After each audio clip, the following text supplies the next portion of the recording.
अस्सलामुअलैकुम दोस्तों, कैसे हैं आप सब। उम्मीद करता हूँ जो खैरियत से होंगे और आप अपने इम्तिहान की तैयारी कर रहे होंगे।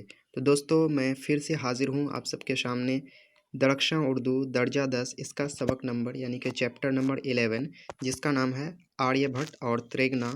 आर्यभट्ट और त्रेगना जो कि एक मज़मून है, इसको लेकर के इसका कुछ इम्पोर्टेंट ऑब्जेक्टिव क्वेश्चंस को लेकर के आप सबके सामने हाजिर हुआ हूँ। तो अगर आपको वीडियो अच्छा लगे तो वीडियो को लाइक कर दीजिएगा और चैनल पर अगर नए हैं तो चैनल को सब्सक्राइब कर दीजिएगा, क्योंकि यहाँ पे आपको मैट्रिक परीक्षा की पूरी तैयारी करवाई जाएगी। चलिए तो वीडियो को शुरू करते हैं। तो जैसे कि आप पहला क्वेश्चन देख पा रहे हैं, आर्यभट्ट और त्रेगना क्या है। तो आर्यभट्ट और त्रेगना जो कि चैप्टर का नाम है वो एक मजमून है। ध्यान रखेंगे, आर्यभट्ट और त्रेगना एक मजमून है। चलिए अगला सवाल की ओर बढ़ते हैं। अगला सवाल कह रहा है, जो कि काफ़ी इम्पोर्टेंट सवाल है, कह रहा है हिंदुस्तान के कदीम तारीख, कदीम मतलब पुरानी प्राचीन तारीख में किस दौर को सुनहरा दौर कहा जाता है, यानी कि गोल्डन पीरियड किस दौर को कहा जाता है। तो ध्यान रखेंगे, गुप्त दौर को सुनहरा दौर कहा जाता है। काफ़ी इंपॉर्टेंट क्वेश्चन है आपके बोर्ड एग्जाम के लिए, ध्यान रखेंगे इसको। चलिए अगला सवाल की ओर बढ़ते हैं। अगला सवाल कह रहा है आर्यभट्ट का ताल्लुक किस दौर से था। तो अभी जैसे कि हम लोगों ने देखा जिसको सुनहरा दौर कहा जाता है यानी कि गुप्त दौर से ही ताल्लुक था आर्यभट्ट का। चलिए अगला सवाल की ओर बढ़ते हैं। अगला सवाल जैसा कि आप देख पा रहे हैं, आर्यभट्ट की पैदाइश कहाँ हुई। तो आर्यभट्ट की पैदाइश हुई थी खगोल में, जो कि पटना के नज़दीक है, यानी कि खगोल पटना में आर्यभट्ट की पैदाइश हुई। अगला सवाल है, खगोल का मानी क्या होता है। खगोल का मानी जो होता है वो इल्म नजूम होता है। इल्म नजूम इसका मतलब होता है सितारों से मुताल्लिक जो जानकारी होती है, जो इल्म होती है, उसी को उर्दू में इल्म नजूम कहा जाता है। तो खगोल का यही मानी होता है। चलिए अगला सवाल की ओर बढ़ते हैं। अगला सवाल काफ़ी इम्पोर्टेंट सवाल है, कह रहा है आर्यभट्ट की पैदाइश कब हुई। तो आर्यभट्ट की पैदाइश हुई थी 476 ईस्वी में। 476 ईस्वी में आर्यभट्ट की पैदाइश हुई थी। अगला सवाल है आर्यभट्ट का इंतकाल कब हुआ। तो आर्यभट्ट का इंतकाल हुआ था 564 ईस्वी में। 564 ईस्वी में आर्यभट्ट का इंतकाल हुआ था। तो काफ़ी इंपॉर्टेंट सवाल है, ज़रूर ध्यान रखेंगे इसको। चलिए अगला सवाल की ओर बढ़ते हैं। अगला सवाल है, किस उम्र में आर्यभट्ट का इंतकाल हुआ। तो आर्यभट्ट का इंतकाल जो हुआ था वो 88 साल की उम्र में हुआ था, यानी कि जब वो 88 साल की उम्र में थे तभी उसका इंतकाल हो गया था। अगला सवाल कह रहा है, आर्यभट्ट ने अपना तजुर्बा गाह कहाँ कायम किया। आर्यभट्ट ने अपना तजुर्बा गाह कहाँ कायम किया। तो त्रेगना में किया था। ध्यान रखेंगे, इसलिए इसका नाम पड़ा है आर्यभट्ट और त्रेगना। तो अपना तजुर्बा गाह जो है वो त्रेगना में उसको कायम किया था, यानी कि वहाँ पे स्थापित किया था। चलिए अगला सवाल की ओर बढ़ते हैं। तो अगला सवाल काफ़ी इंपॉर्टेंट सवाल है, कह रहा है त्रेगना कहाँ वाक़ है। त्रेगना कहाँ वाक़ है। तो ध्यान रखेंगे, पटना से 30 किलोमीटर जुनूब में है। 30 किलोमीटर जुनूब, जुनूब मतलब होता है दक्षिण। तो ये मसूरी के पास है। ध्यान रखेंगे, पटना से 30 किलोमीटर दक्षिण में मसूरी के पास क्या वाक़ है, त्रेगना, जहाँ पे आर्यभट्ट ने अपना तजुर्बागाह कायम किया था। तो ध्यान रखेंगे, पटना से कितना किलोमीटर है, 30 किलोमीटर। किस जानिब है, जुनूब यानी कि दक्षिण की तरफ। किसके बगल में है, मसूरी के बगल में। चलिए अगला सवाल की ओर बढ़ते हैं। अगला सवाल आपके स्क्रीन पे है, आर्यभट्ट के एक मशहूर तसनीफ़ का नाम बताएं। आर्यभट्ट के एक मशहूर तसनीफ़ का नाम, तो इसका नाम जो है आर्य सिद्धांत और तंत्र। आर्य सिद्धांत और तंत्र इसकी एक मशहूर तसनीफ़ यानी कि किताब है। चलिए अगला सवाल की ओर बढ़ते हैं। अगला सवाल है, दुनिया का पहला साइंसदान जिसने साबित किया कि ज़मीन गोल है। तो दुनिया का पहला साइंसदान आर्यभट्ट ही था जिसने साबित किया था जो ज़मीन क्या है, गोल है। चलिए अगला सवाल की ओर बढ़ते हैं। अगला सवाल आपके स्क्रीन पे है, आर्यभट्ट ने किस मशहूर माहिर इल्म रियाजी मतलब होता है मैथमेटिक्स का जो विद्वान होता है उसी को माहिर इल्म रियाजी बोलते हैं। तो रियाजी मतलब होता है मैथमेटिक्स।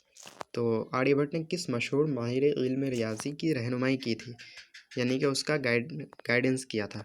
तो ये पाइथागोरस जो है उसी की रहनुमाई की थी। कौन, आर्यभट्ट ने। तो काफ़ी इंपॉर्टेंट क्वेश्चन है ये, आपके बोर्ड एग्जाम में पूछा जा सकता है ये क्वेश्चन। चलिए अगला सवाल की ओर बढ़ते हैं। अगला सवाल है, हमारे निज़ाम शमसी मतलब होता है सौरमंडल। का सबसे बड़ा तारा कौन सा है? तो हमारा सौरमंडल का जो सबसे बड़ा तारा है वो कौन सा है? तो वो सूरज है।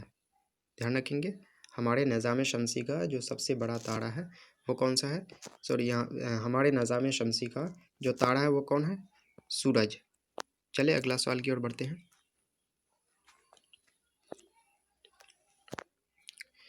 अगला सवाल है, ज़मीन के बाशिंदे कितने तरह के ग्रहण देखते हैं? ज़मीन के जो बाशिंदे हैं वो कितने तरह के ग्रहण देखते हैं? तो दो तरह के देखते हैं, एक सूरज ग्रहण और एक चांद ग्रहण। दो ही तरह के ग्रहण देखते हैं, यानी कि सूरज ग्रहण और चांद ग्रहण। तो ध्यान रखेंगे इसको। चलिए अगला सवाल की ओर बढ़ते हैं। अगला सवाल है, ज़मीन क्या है? तो ज़मीन एक सैयारा है जिसको इंग्लिश में प्लैनेट और हिंदी में ग्रह कहा जाता है। तो ज़मीन क्या है? पृथ्वी क्या है? एक सैयारा यानी कि प्लैनेट, ग्रह है। वहीं पे अगला क्वेश्चन है, चांद क्या है? तो चांद एक जेली सैयारा है जिसको सैटेलाइट कहते हैं, यानी कि उपग्रह कहते हैं। तो ध्यान रखेंगे, ये क्वेश्चन काफ़ी इंपॉर्टेंट है। चलिए अगला सवाल की ओर बढ़ते हैं। अगला सवाल है, त्रेगना के पश्चिम में कौन सी नदी बहती है? तो त्रेगना के पश्चिम में जो बहती है उस नदी का नाम है सोन नदी, यानी कि सोन नदी जो है त्रेगना के पश्चिम में बहती है। अगला सवाल है, त्रेगना के पूरब में कौन सी नदी बहती है? तो त्रेगना के पूरब में पुनपुन नदी बहती है। ध्यान रखेंगे, त्रेगना के पूरब में कौन सी नदी बहती है? पुनपुन। तो पूरब पौ से पूरब होता है और पौ से ही पुनपुन नदी होता है। तो इस तरह से आप याद रख सकते हैं। चलिए अगला सवाल की ओर बढ़ते हैं।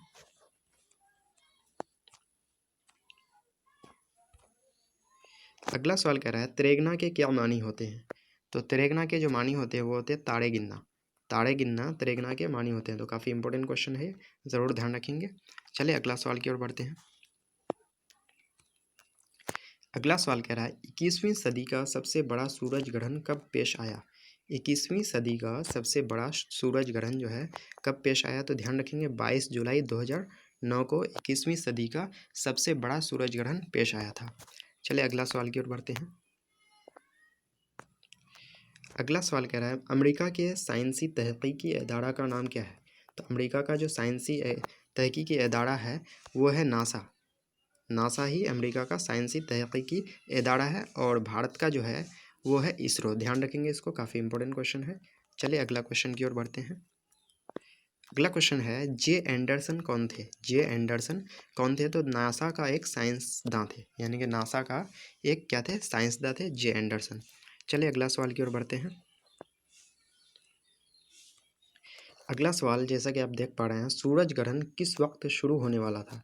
2009 का जो सूरज ग्रहण था वो कब शुरू होने वाला था? तो सुबह 5:29 पर सूरज ग्रहण शुरू होने वाला था, यानी कि 5:29 पर। चलिए अगला सवाल की ओर बढ़ते हैं। अगला सवाल है, अगला हीरे का छल्ला। हीरे का छल्ला यानी कि वो जो सूरज ग्रहण होने वाला था उसी को बोलते हैं अगला हीरे का छल्ला। देखने के लिए दुनिया को कितने साल का इंतज़ार करना पड़ेगा? तो ध्यान रखेंगे, 123 साल बाद फिर ऐसा सूरज ग्रहण हम लोगों को देखने को मिलेगा, यानी कि 123 साल बाद ऐसा हीरे का छल्ला देखने को मिलेगा। चलिए अगला सवाल की ओर बढ़ते हैं। यह सवाल काफ़ी इंपॉर्टेंट है, ध्यान रखेंगे इसको। अगला सवाल है, अगला हीरे का छल्ला कब दिखाई देगा? तो पिछला हीरे का छल्ला जो है वो 2009 में दिखाई दिया था। तो इसमें 123 अगर जोड़ देंगे तो ये क्या हो जाएगा? 3132, यानी कि अगला हीरे का छल्ला जो है वो, यानी कि अगला सूरज ग्रहण इतना बड़ा वो 3132 ईस्वी में दिखाई देगा। चलिए अगला सवाल की ओर बढ़ते हैं। अगला सवाल कह रहा है, आर्यभट्ट क्या थे?